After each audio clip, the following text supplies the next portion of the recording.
Wat Gott unterbeiden haft. Wat heeft Gott krijgt unterbeiden an der Stadt van Geldlien en Bargen? Viele von uns weten diese Antworten al, van dan als we Kinder wären. En de Bibel geeft Gott ans Beispiele, wat ons dat wijzen, wat zijn Anweisungen en Lehren bedienen. Weil wir mal checken, wo Gott selbst handelt, om doordat seine Lehr en Anweisungen te verstonen. Eine Früh von einem von den Propheten gingen wir, kam nur Elisa en zeid, dien deiner, mein Mann, ist gestorben, en du weißt, dat hij den Haaren verrichten deed. Aber nu ist einer gekommen, dem hij wat schuldig wir, en hij will meine beiden Jungs als Sklaven nemen, je in de schuld. En Elisa zei te haar, wat kan ik voor die doen? Wat hast du an din huis? En zij zei, ik heb nichts aan dat huis, buiten een uilkrok.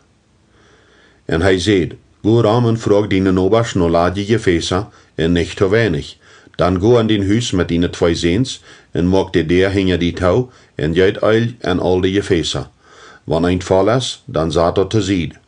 Zij jenken dat zo. Zij merkte der touw hinger zich in ihre zeens. De zeens brachten haar de gefäße, en zij goud aan. Als de gefäße val wären, zeid zij te ihren zeen, bring me nog een denk. En hij zeid, du is al geen meer. Dan hier de uil op met tranen. En zij ging naar dem Gottesmann en vertelde hem alles. Die zeid, go nu en verkijp de uil en betaal dem, wem je schuldig zijn. En du en dine zeens kennen van dat, wat eeuwig blijft, leven. 2 Königs 4, vers 1-7.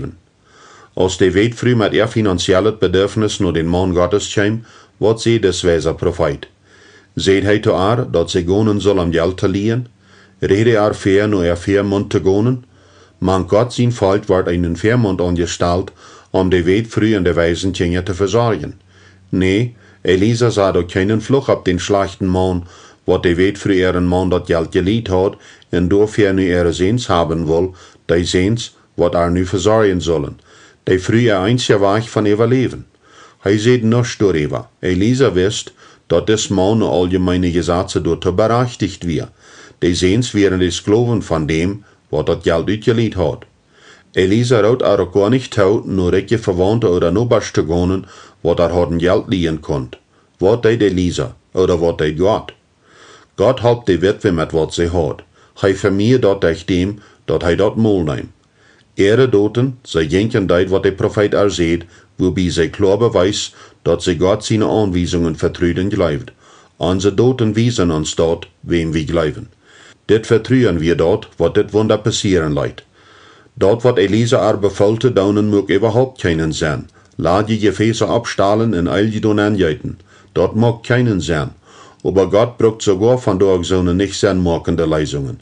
Wenn dort am Dinge geht, wat mit Gott zu tun haben, geht dort nicht am wat Sinn macht, aber am ans Vertrauen. Gott sagt nicht, ich will mich freuen, wenn du meine Wege verstanden wirst. Nee, hij sagt, ohne Glauben ist dort allmählich Gott zu gefallen, Hebräer 11, Vers 6. Der Tod von Glauben ist in unserem allgemeinen sprachlichen Gebrauch von dit Wort Fleisch geworden. Ich glaube, dat het maar ein Regen wordt, verursacht kein Regen. Dat deed nichts dort uit. Ja, die Dämonen glauben, dat er ein Gott ist, aber wat ändert davon? Nichts. Weil wir diesen Aufschnitt am jüdischen Neuen Testament mal lesen. Aber ohne Glauben ist dort allmählich Gott gefallen, wen wir immer nur ankämpft, der muss auch glauben, dat hij ist, und dat hij directlich belohnt, wat am op ihren steken. Hebräer 11, Vers 6. Für mich geht Vertrauen dieper aus, plus glauben. Wenn ich vertraue, dann gebe ich mein Hort, en daher moet ik mich op dat verlaten, wat ik wirklich glaube. Ik moet mijn Problem aufgeben en vertrauen, dat Gott dat doen will, wat hij sagt. Die weet früh vertraut, zij glaubt en zij deed, wat de Prophet zei. En Elia sammelt seine Sachen en ging naar Zarpat. Als hij wat aan dat staatspoort kwam, weer er eine weet früh, die door staatjat op los. En Elia roepte früh en zei te haar, hol mir mal wat water zum drinken en een denk. En als hij wegging, roepte haar hingeran, bring mir ook wat brood. En als hij zei, zo zeg je als de Heer die God leeft, heb ik geen gebaknis. Ik heb bloos een handvol meel in de doos en een beet uil in de krok. Ik lees hier groot staatjat op, dat ik dat voor mij en mijn zin baken kan, dat we eten kunnen en sterven. Aber Elia zei te haar, engst die nicht, go en maak dat zo als du zeetst, aber maak mij dat eerste een broodje, van dat wat du hast en bring mij dat. Nodem sollst du auch wat für die in dienen sehen morgen. Der Herr, Israel, Gott, sagt, de Meeldos wordt nicht ladig worden en de kruk met eil die wordt nicht utranen, bat den Tag, wann der Herr dort wat regnen loten abiet. En ze ging en deit so als Elia gesagt hat. En zij en hij en sehen, hadden te eten voor eine lange tijd. En dat Mehl in ihre Doos wordt nicht alle, en de eil in ihre kruk ran nicht uit, krijg zoals der Herr gesagt hat, der Elia. 1. Königs 17, Vers 10 bis 16. Dit is wo Gott verzorgt. Hier sei wie, war dort selbe Master. En meine wird ging die Unterholung so als dit. Wat hast du? Ich hab bloß eine Handvoll Mehl in ein Beet Eilje. Wann dort an, lud dort für Gott storven. En diesem Fall stund Elia hier für Gott. Opfer dit für arm. Hij will dort Mol nehmen, dort wird keinmal alle worden. Dit is so als mit einen Sack voll Schabeln. Wann ich den ganzen Sack voll abeet, wird du nicht sennen zum Sehen. Aber wann ich dort sei, wat ich hab, wo ich erfahren, was ich dort Mol nimmt. Elia seht zu der Weit früh, geef dem Herrn alles, wat du hast, hij wird dort Mol nehmen. Dort ist Gott sein Weg, wo hij an Ökonomie angeht. Gott halbar mit wat sie hat.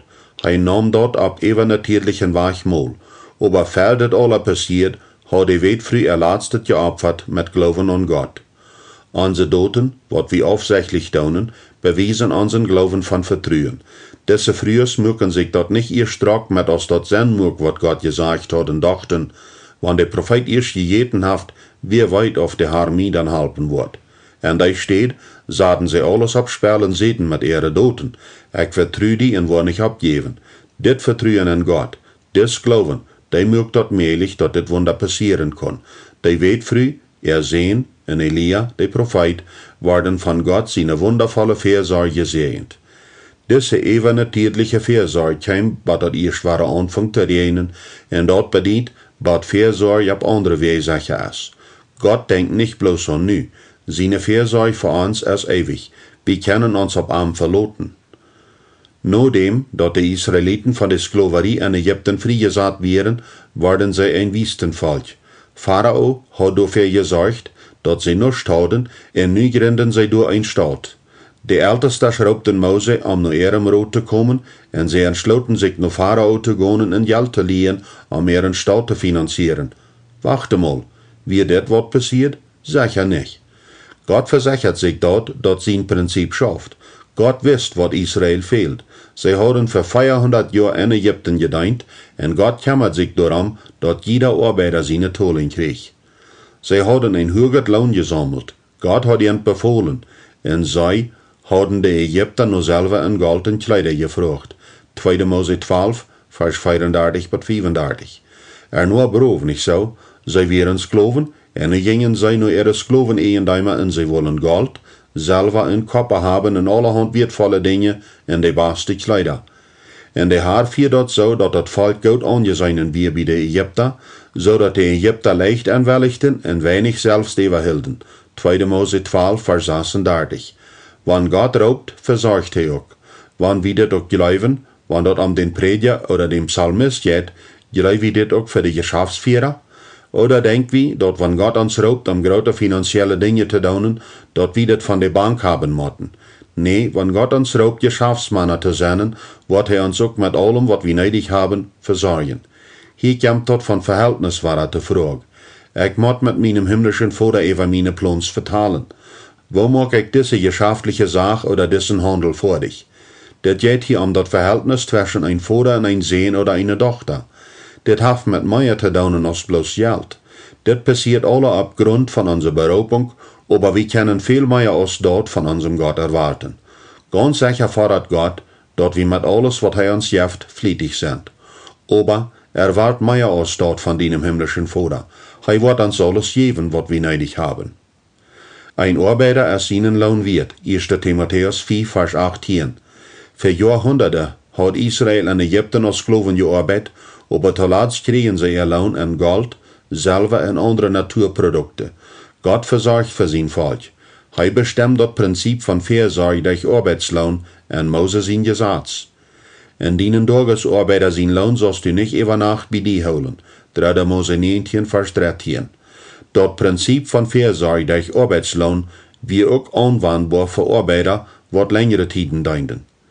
En wann de vrijgelaten wordt, dan laat hem nicht ohne irgendwat gonen. Geeft hem vrijgevig van dort, met wat de Herr jün Gott jünt gezegend haft, van schopen getreden wien. Houdt immer im denk, dat jemals geloven in Egypten vieren, en dat de Herr jün Gott jünt vrijmoek. Door wij jeweg jünt dit gebouwd vandaag. 5 Mose 15, vers 13 wat 15. Dat is eine gouden regel, wann wir Menschen entloten, wat für eine längere Zeit für uns geschafft haben, dat wir irgendwo irgendeine Leistungstoling geben. Dit sind Gott seine Prinzipien. Wann ich für andere sorge, en mir am Ende kämmer, wird Gott sich auch an mich kämmern. Wann Gott mich sehnt, denkt er auch immer an andere. Wir sind Verwalter. Nur seinen, dat andere dort gut haben, ist eine Aufteilung von unserer von Gott gegebene Arbeit. Isaac sei dann dort Land und krieg dort ja eine 100-doppelte Ernte. Der Herr sehend am, dat hij richer en richer wordt. Hij wie einfach sehr gut auf. Hij hat Herden von Schopen, Fei und sehr viel Deiner, so dat die Philister am aufjenstig worden. 1. Mose 26, vers 12 bis 14. Gott sehend Isaac sein Land, in als Fall was sein Reichtum so gewaltig, dat hij nobers aufjenstig worden. Wir reden nicht von Geldliehen am Sod, Gereitschaft, Fei, Dunk oder Jaftigkeiten. Isaac brucht wat hij had en Gott sehend en verdoppelt, wat Isaac had en deed. Wann wir Geld liehen, es bei je no mehr nicht vorken ein Port, von wo so wir dat doen? Ich moet dit nu haben. Ich will mehr en wo dat towie kriegen, durch dem dat ich will Geld lie.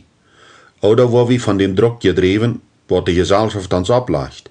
Jed uns dort bloß om ons Bild verdei, wat mit uns taub an de Wahrheit schaffen. Ich moet die Firma verraten, selbst wo ich mit dem Markt nicht mitkommen. Sicher sind auch dit alles Ursachen. Wat ist der Drief en de diepste Eik von mein Hort? Soll ich dit nicht mit Gott benoberen? Wozo lie ich mir nu Geld? En wozo erwarte ich nicht, dat mein Vater mir dit Geld geben wird? Benober dit mit Gott. Wat sagt das Neue Testament? Jesus predigt, aber wo handelt hij? Gott hat seine eine überraschende Mittel in Weh, für uns zu versorgen. Als zij naar Kapernaum kämen die Tempeltagskollekten op Petrus en zeiden, betult jun Lehrer nicht den Tempeltags? Hij zeid, jo. En als hij naar huis kwam, eer hij wat zeggen kon, vroeg Jesus aan, wat denkst du, Simon? Van wem kollekten de Königs op de ihren tags? Van ihre Bürger oder van de Fremden? En als hij zeid, van de Fremden, zeid Jesus te aan, dan zijn de Bürger vrij. Aber, omdat zij zich even ons nicht euren, go no mehr en schmied deine Angel nern, en den ersten Vers, den du trägst, den nimm. En wann du dem dat Mühl opmachst, wirst du ein Geldsteck do binnen fingen, dort nimm en betol den Tempeltags für mich en für die. Matthäus 17, Vers 24 bis 27. Scheinbar hat Jesus den Tempeltags nicht an seine Fupp. Hij aus den Gottes, wie je auch gar nicht schuldig den Tags zu tolen, während das sein Vater sein Hüs wir. Aber hij will auch nicht wem beleidigen. En, schickte Petrus naar de Bank? Nee, hij had eine sehr büttergewöhnliche Leisung. Petrus vertraut Jesus, deed wat aanbevolen wir, en funkt dat Geld an einen Vers sein Mühl. Dit is bloß ein Beispiel, von wo Gott sein Volk versorgt. Am nächsten Tag eiten sie zum ersten Mal von dort, wat am Land Kanaan gewassen wir, gereiste Getreidchen en angesudet Brot. Von dessen Tag an hielt auch dat Manna ab, weil sie nu von dat Getreid am Land eten können, so dat die Israeliten von dem Tag an kein Manna mehr fangen. Sie eiten all in dat erste Jahr von der Ernte am Land Kanaan. Josua 4, Vers 11 und 12. In diese 40 Jahr sind jene Kleider nicht verbruckt worden und jene Feit nicht schlimm geworden. 5. Mose 8, Vers 4. En hij lädt sich unter den Baumen schleip, en mit einmal wieder ein Engel, der am Anschieren seht, sto ab en at. En hij kijkt om sich en wundert sich, dat hij bij zijn Kopf en Brot zag, dat op heite Steine gebakt wie en ook water. En als hij gegeten en gedronken had, lädt hij sich water aan en schleip. En dem Herrn sein Engel kämt zum zweiten Mal en schiert am an en seht, sto ab en at, du hast noch eine lange Reise fertig. En hij stond op en eit en dronk, en met de Kraft van dat eten ging hij voor 40 Tage, Dag en Nacht, Bad Horeb, dem Gottesburg. 1. Königs 19, Vers 5 bis 8. Wofür sei Gott für den jungen Mose? Pharao seine Tochter mag sicher, dat hij die erste Tijd en de Eltern heim wir en geef ihnen sogar wat dat brucht, am Amt te feiden en op te traken. Lothar leeft hij zoals een prins en erfreut zich aan uitgetekende Bildung op kosten vom Staat. Dat is leicht bij Gottes Fürsorge vorbei te kijken. Wir haben etliche Beispiele gesehen vom Alten Testament, die weet früh in Elisa en die weet früh wat Elia abnahm. Das Neue Testament hat auch so eine Geschichten von dieser Art von Versorgen. Denk je mal an die Duizenden, wat an die Wüsten gingen, um Jesus tot te harken, en sie hadden dat eten wat sie met hadden noch lang uit. Soll hij op den langen Weg naar huis schicken, krijgt so hungrig en Meider servieren? Eine Mahlzeit für Duizenden ist keine kleine Sache. Matthäus 14, Vers 13, wat 21, redt von 5000 Manna, mehr noch die frühesten Kinder. Matthäus 15, Vers 32 bis 39, redt von 4000 Manna, mehr die frühesten Kinder. Aber Jesus erbarmt sich über ihnen, wenn sie hungrig wären. Er sagt zu seinen Jüngern, versorgt die ihnen. Ja, aber wo? Soll wir Geld leihen, um Eten zu kaufen? Was wir Gott seine Leistung? Wir weiten all. Jesus frug, was habt ihr? Sie hatten 2 Fisch und 5 Loaf Brot. Vollkommen genug, um 5000 Menschen zu feiden. Bringt mir dort, dit wat te reken. Jesus nahm dort wat door wir, um jeder einem zu versorgen. Sie hatten alle genug, en er wären 12 Jahre voll übergebleven von den 2 Fisch und 5 Brot, womit sie 5000 gefeit hatten, en 7 Jahre von den 4000 feiden. Jeder einer hat genug gekriegt. Wir seien hier im Neuen Testament, wo Jesus das Prinzip von Gott seine Fürsorge an seinem Dienst anwandt. Er nimmt dort, was wir haben, nimmt dort mal und versorgt uns damit. Gott braucht dort, was wir all haben und schafft damit eine Lösung. Gott ist der Schöpfer von Himmel und Erde. Glauben wir, dass Gott immer noch was macht? Kann er nicht was verdoppeln, erschaffen und von nichts was machen? Er mag uns an sein Ebenbild und das bedeutet auch, dass wir nur seinem Bild nur schaffen sollen und durch unsere Arbeit an seine Schöpfung aktiv sind. Wirst du einen Geliebten sehen, dann go Geld leihen. Wirst du einen Gegeben sehen, dann lut Gott dir den geben. Gott liebt nicht was ut. Gott gibt Geschenke.